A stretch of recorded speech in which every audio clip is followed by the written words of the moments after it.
Francis II, and the First, despite being in power for 43 years, is seldom considered the protagonist of his own reign. What do I mean by that? Francis's reign can be split into two parts.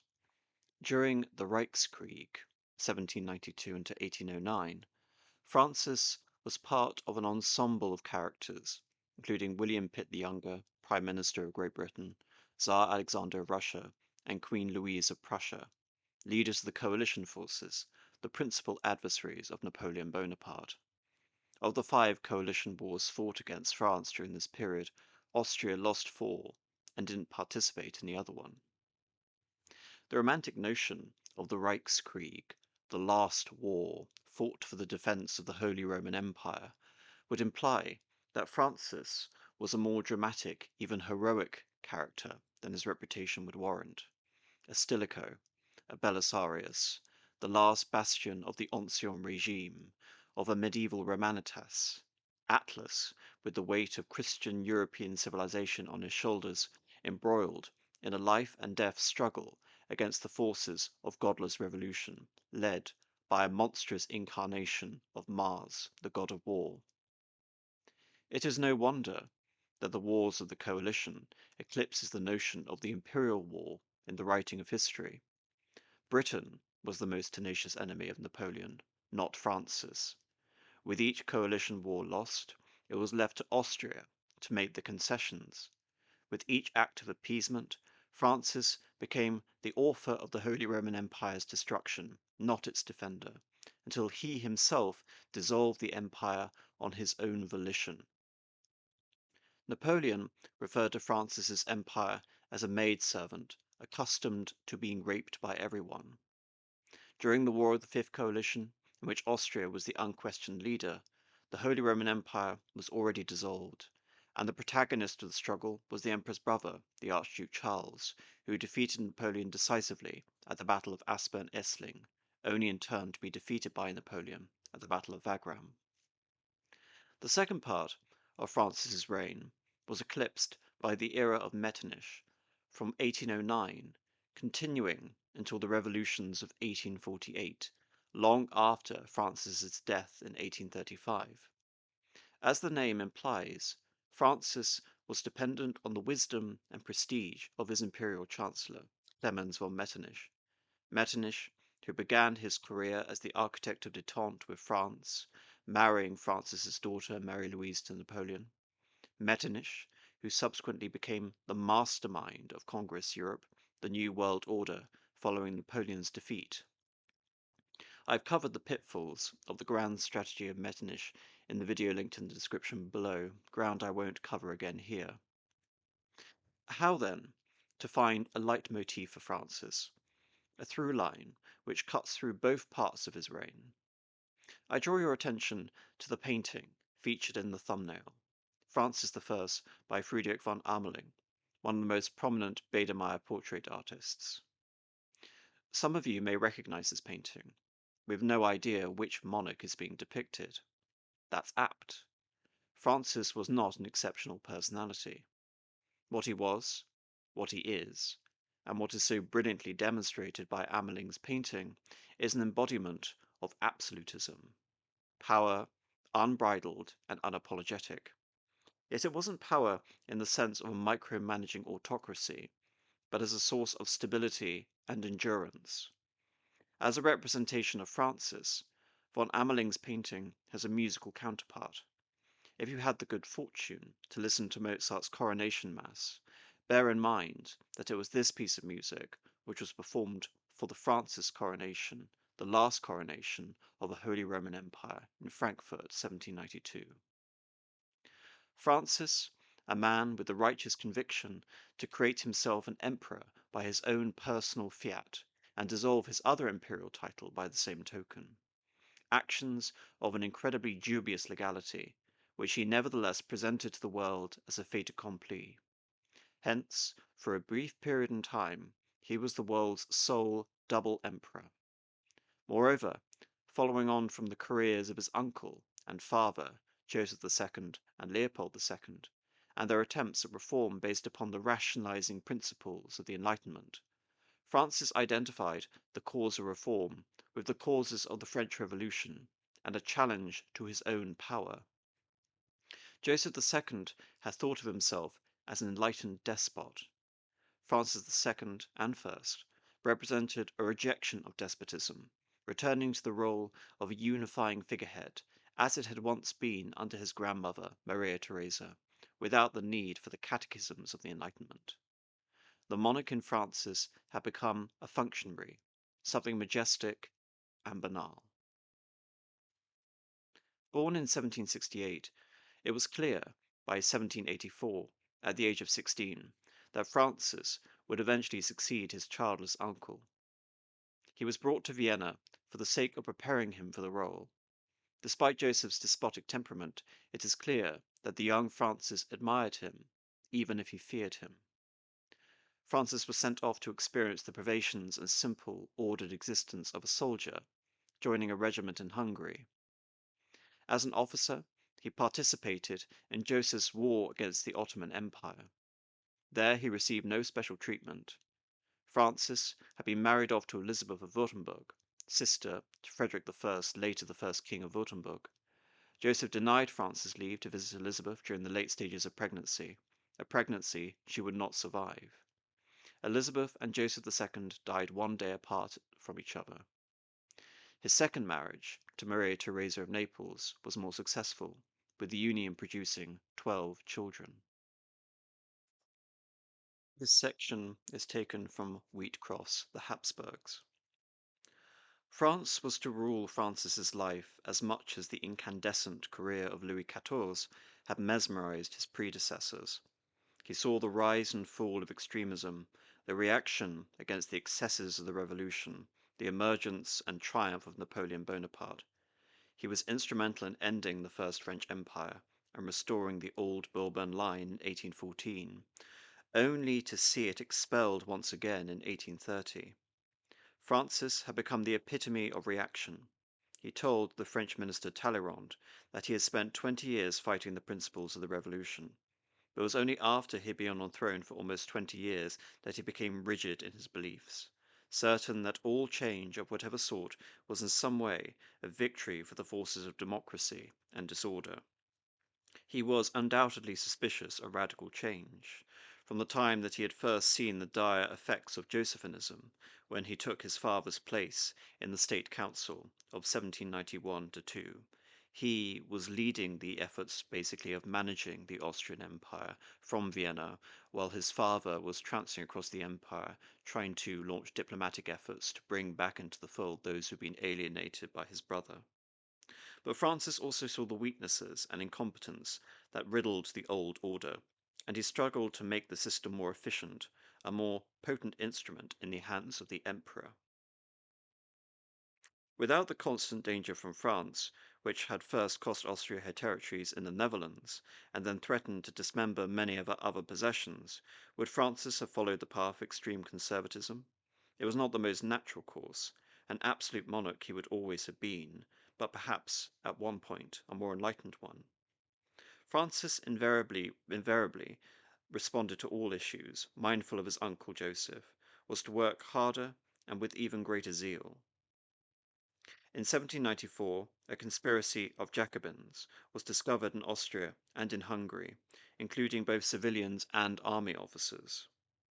At the trial that followed, one of the accused, Heinrich Jelin, publicly declared the source of his revolutionary corruption. The enlightened reforms of the Emperor Joseph kindled a blazing fire within me. I devoured the enlightened political literature with insatiable avidity, and I became more and more republican. The trials revealed only the outer contours of the radical conspiracy. Francis's brother Leopold, who had been appointed as the Palatine regent in Hungary, wrote to his brother in 1795, "Although we have caught a lot of the culprits, we have not really gotten to the bottom of the business yet." And Count Pergan, the Minister of Police, told one Count Colorado, Francis's trusted former tutor, "Neither unbelief nor wild democratic aspirations have been destroyed at the source. The itch to criticize even the best actions of the monarch, the revolutionary leanings generally, have not been suppressed. Radicalism was crushed ruthlessly and with an eye to deterring others. Two army officers, deep in the conspiracy, were cruelly dealt with, under the full rigour of the penal code established by Mary Theresa. They were locked in the pillory for 3 days and nights, and then, already battered and half dead, were hanged in Vienna, and their bodies gibbeted. Other conspirators were sentenced to life imprisonment under the harshest conditions, and many died in captivity. In Budapest, 7 died under the axe or on the gallows, and a number were imprisoned. All tried and sentenced were found guilty of lèse-majesté and high treason, insult to majesty, which carried the harshest penalties.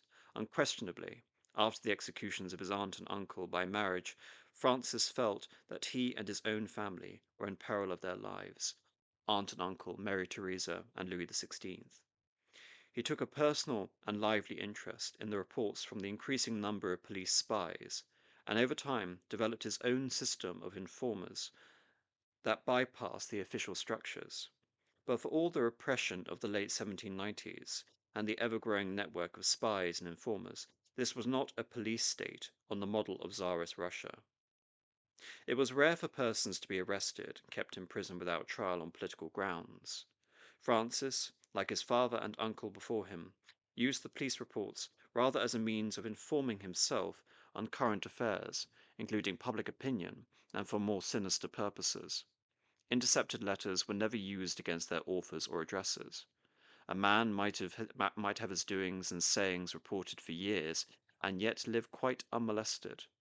Francis's first chief of police, although a thoroughgoing obscurantist, was no sadist, and his deputy was an exceptionally enlightened man.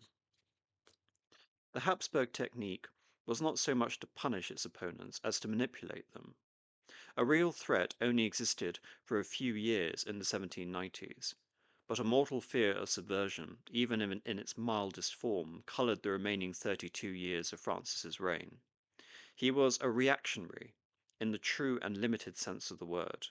He responded to the perils, real or imagined, of the Revolution, but he did not hark back to some pre-Josephian golden age, to a fossilized autocracy on the traditional Habsburg model possibly emulating Leopold I, or even going back to someone like Philip II of Spain. He could see the success of the new order, embodied in Napoleon's France. She repeatedly defeated Austria, and all the powers of Europe on the battlefield, and even like the Minotaur of Greek legend, had exacted a maiden tribute from Francis in the form of Napoleon's marriage to his favourite and eldest daughter, Mary Louise.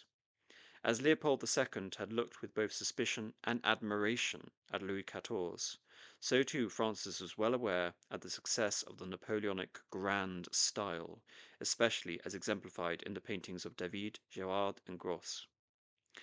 These works, both in their original form and in countless engraved reproductions, carried the message of the French triumph throughout the continent of Europe.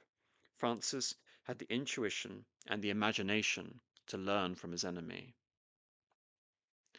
The road to the Austrian Empire is a tragicomedy, an empire that was made as a pallid reflection of Napoleon's, imitation to stave off the diminution of the Habsburg star, which, in the ultimate twist of fate, was to serve Napoleon's star when the marriage to a Habsburg finally afforded the little Corsican upstart the dynastic legitimacy that he so desperately craved, not to mention an heir.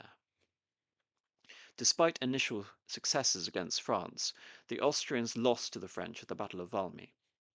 The victory was a galvanizing moment in the French Revolution, setting the precedent that military glory was the road to political consolidation. This, long before Napoleon would lead troops personally into battle.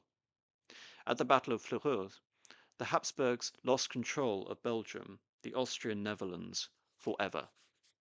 In 1796, General Bonaparte led a decisive campaign against the Austrians in Italy. Despite a temporary reversal for the French following Bonaparte's disaster in Egypt, Bonaparte, now consul, defeated Austria's forces at Marengo, while General Moreau defeated the forces of Francis's brother, the Archduke John, at Hohenlinden. Within 10 years of the declaration of the Reichskrieg to defend the Holy Roman Empire, Austria had been decisively defeated in Italy and in Germany. Prussia had abandoned Austria as an ally in 1795, and Russia would follow suit in 1800.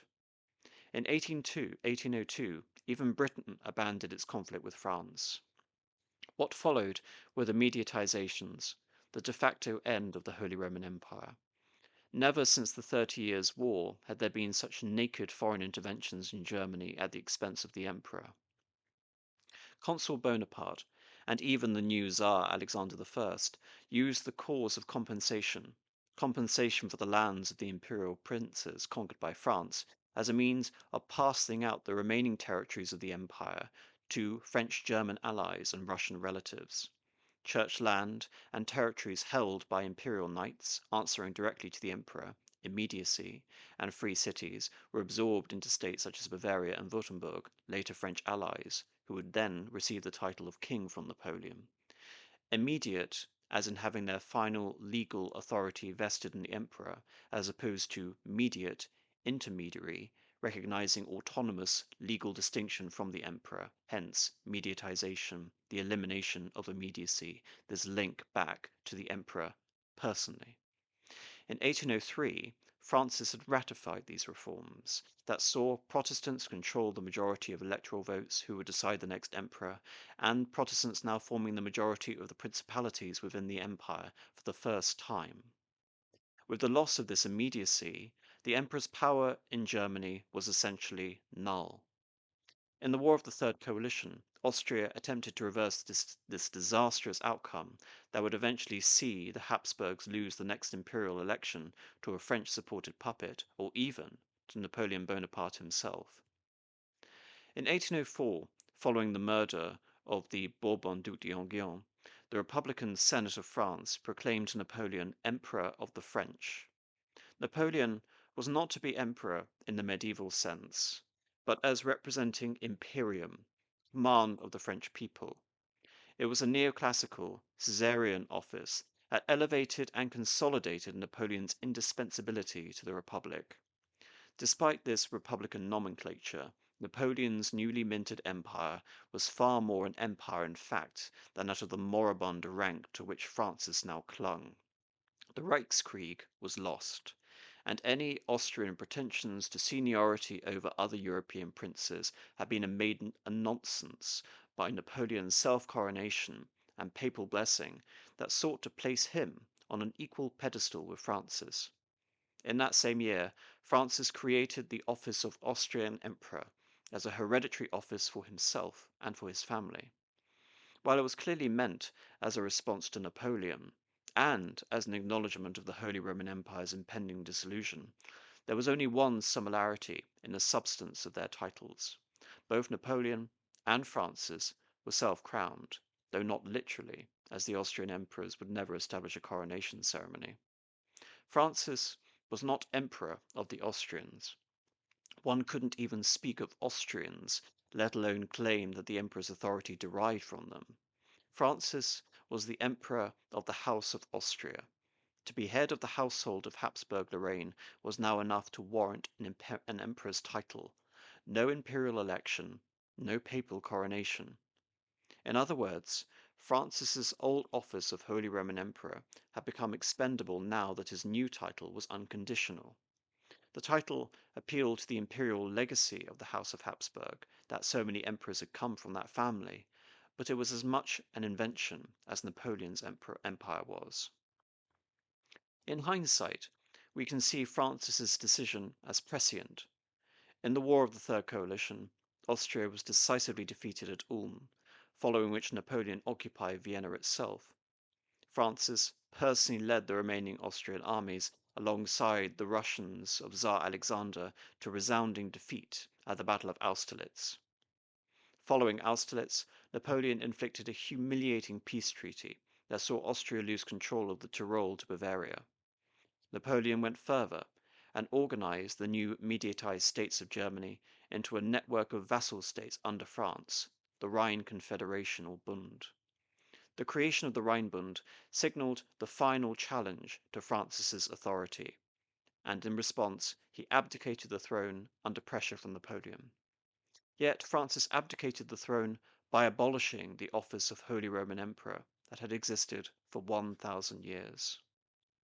As Prussia had abandoned Austria at the height of the War of the First Coalition War and profited from the mediatizations at Francis's expense, it was a cruel irony that befell Prussia that she should challenge France without the support of Austria and be subjected to a far harsher peace treaty when she was inevitably defeated. Napoleon had given Austria an unexpected gift. No longer shackled to the legal obligations of the Holy Roman Empire to uphold a very specific order with all of the resounding echoes of German liberty harkening back to the Peace of Augsburg and the Peace of Westphalia, she was also not left, Austria, with a major German rival. Now Austria was in a unique position to lead the cause of German nationality against France. This opportunity wasn't lost on the Emperor's younger brother, the Archduke John, who was under the influence of one historian, Joseph Hofmeier. Hofmeier was a partisan historian of the Tyrol region, fighting his own war against Bavaria's historical revisionism that would justify her control over a former Austrian province. The Tyrol was to be the flashpoint from which to begin the revolt of all the German peoples against France. Likewise, the Emperor's brother Charles was under the influence of German nationalist and conservative Friedrich Schlegel. It was the Archduke Charles who led Austria's efforts to imitate the military reforms of revolutionary France, levying forces on an unprecedented scale. Francis himself went to great lengths to manage and even spy on his brothers. John, through the influence of Hofmeier, was suspected of liberalism, in addition to his obvious nationalism, something put on full display during the revolutions of 1848, when John was made regent of the German revolutionary state. Charles was denied complete control over the armed forces, as Francis was anxious to retain his privileges of commander-in-chief. All of Charles's talents were on display when Austria went to war with France in 1809. Napoleon had made the unforced error of occupying Spain, his empire was overextended, and Austria was militarily far more formidable than she had ever been. Nevertheless, it was not enough, and the revolt of the Germans did not materialize to support Austria. Hofmeier was the victim of Metternich's rise to power, and ironically, he would receive ultimate employment in Bavaria. Francis had been at war with France for nearly 2 decades. Those 2 decades had seen the dissolution of the Holy Roman Empire, and Austria coming to resemble her adversary in order to defeat her. The result through Metternich was to see these two new empires renew the diplomatic revolution of 1756, France and Austria as the pillars of European stability. It was only with the greatest reluctance in 1813 did Metternich abandon the French alliance after Napoleon was defeated in his 1812 invasion of Russia. Thereafter, Metternich was integral in reconciling France under their new Bourbon king to the post-Napoleonic Europe. Under Metternich, Vienna became the diplomatic capital, and the remainder of Francis's 20-year reign would be spent at peace. This is a further segment from Wheatcroft. Francis succeeded in outwardly maintaining the air of the bemused functionary, doing his duty, not understanding the higher issues of policy, and contentedly tending to his garden until the very last of his days, a sort of Hofrat Biedermeier. His spare, stooping figure, with his high, narrow forehead, sparse, fair, ultimately silver hair, and stern blue eyes, was a familiar sight in the city of Vienna. To his people, he united the majesty of the Habsburgs with the homeliness of the man in the street. He consciously preserved this unique combination, speaking in his lightly accented Viennese, uttering the banal sentiments on the lips of every gentleman. Thus, on matters of censorship, he once expressed his amazement that a poem had been banned, saying, "Our censorship really is silly." Once a well-known actor noted in his diary in 1832 that he had personally given Francis a play to read, and with a view to ensuring its performance, but the emperor had said to him, "I'll read it, but you'll see I have no influence." Nothing could be further from the truth. The system was created to Francis's specification and monitored by his own spies. He trusted no one, least of all his own family. The unique structure was designed to blur the lines of initiative and responsibility for the execution of the autocracy. This makes it difficult to say that Francis was implicated in the torrent of patriotic propaganda that was created during the last 30 years of his reign. But nothing could enter the public domain without his acquiescence. The Censorship Commission had oversight over all published works, whether image or text or oral, as in plays, or written. Even objects like sculpture, tableware, and textiles could sometimes fall under the restrictions. Metternich defined the object of the censorship as to block the manifestation of ideas that confound the peace of the state, its interests, and its good order. Virtually no possible source of contamination was ignored. The censors were as alert to the subversive effect of saucily exposed breasts as to the potentially dangerous political ideas. Books would often be licensed for sale only to those who carried a certificate guaranteeing their impermeability to new ideas, or at a price that would restrict sales to the rich. The model of what was wholesome and acceptable was defined by patronage, with the imperial family playing a major role. Once again, the Archduke John took the intellectual lead. He recognized that written history could only partially affect the patriotic end he had in mind. So he commissioned a young Viennese artist, Karl Russ, who had won second prize in the Imperial Academy exhibition of 1809, to produce a series of 31 paintings drawn from Austrian history based on the historian Hofmeier. These paintings were so successful that he was rewarded by a lucrative official appointment as the curator of the magnificent collection of art in the Belvedere. All of Russ's works was of an enthusiastically dynastic stance, showing the part played by the House of Austria in the nation's past and set a standard for the content of dynamic art. Russ, with a number of other painters and engravers, portrayed the past glories of the Habsburgs. Francis himself played an active part as patron in representing the role of the Habsburgs in the nation's present and future. This task required an artist with the capacity to match the great French masters who had glorified Napoleon. Johann Peter Kraft was a pupil of David. Although indubitably a lesser painter, he was much more direct and didactic in his imagery. His assigned task was twofold. First, he was required to show the Habsburgs' association with victory on the field of battle, which produced a long succession of group and individual portraits. He painted the same subjects time and again: Francis in uniform, Archduke Karl victorious in the field of Aspern, Francis meeting his allies, the Tsar of Russia and the King of Prussia, Francis receiving news victory on the battlefield at Leipzig, the Battle of Nations, plus various other archdukes arrayed in their military splendor.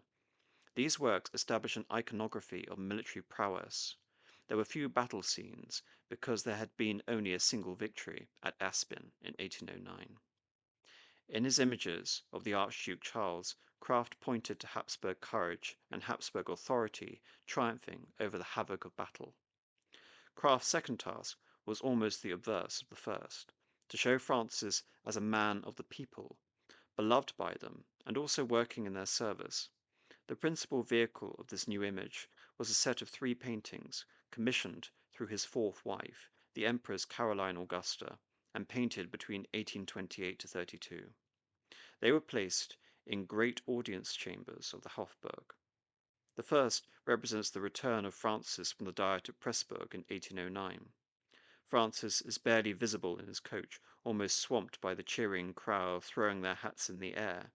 Men, women, and children all vie to shout the loudest in his praise. In the second, Francis returning from the Paris peace is more along the lines of a Roman triumph, with the emperor sitting erect upon his horse, a general leading his troops. The enthusiasm of people who throng the picture just as densely is more respectful and muted, hats waved in loyal greeting, but not spiraling up enthusiastic abandon.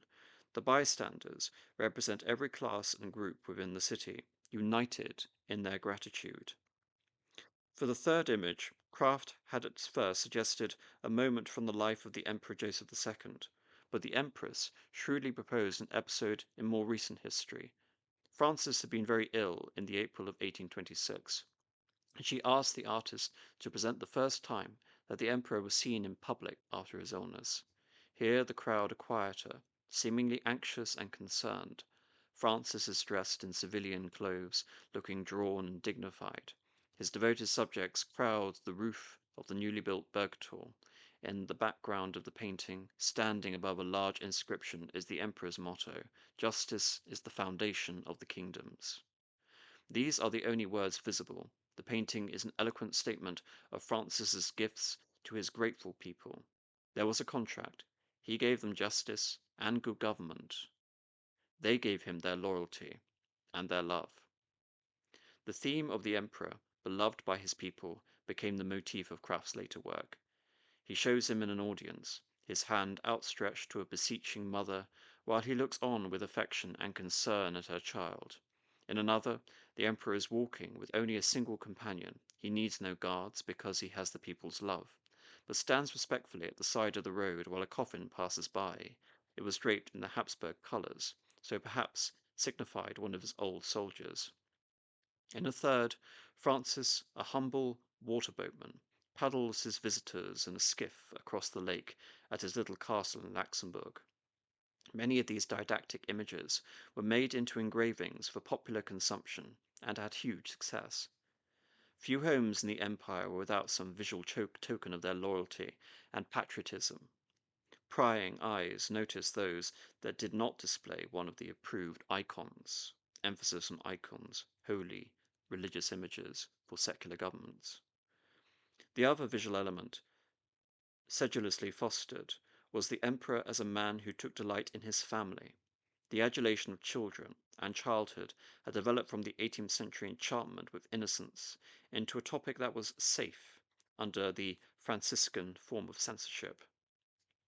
Adult interests were stifled, so cozy images of childhood could be used to criticize and infantilize society. But these were also popular themes from German Romantic painters such as Otto Runge, who did not labor under such constraints.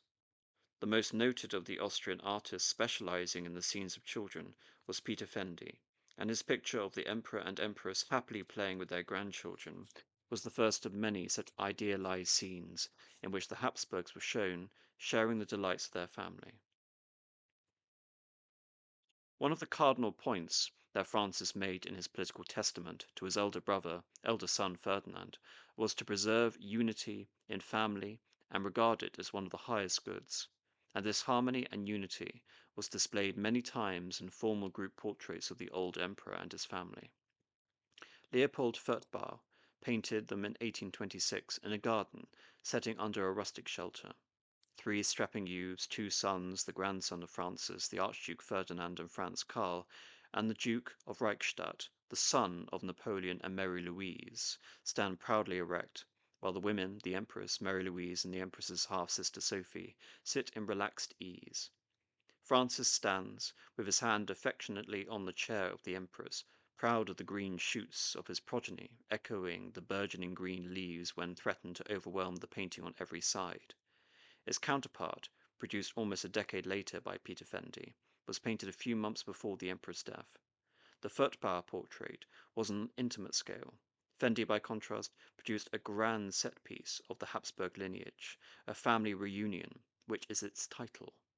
Here the emperor, the father of his people, is also the father of his immediate family, which is plainly flourishing through the 14 young children quietly at play or doted upon by their parents.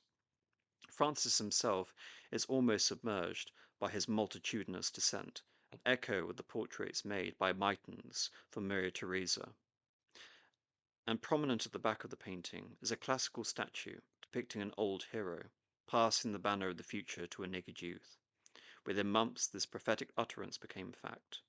On the 2nd of March 1835, the day after the anniversary of his father's death, Francis died quietly of a sudden fever, surrounded by his family, and with all spiritual comforts of the Church.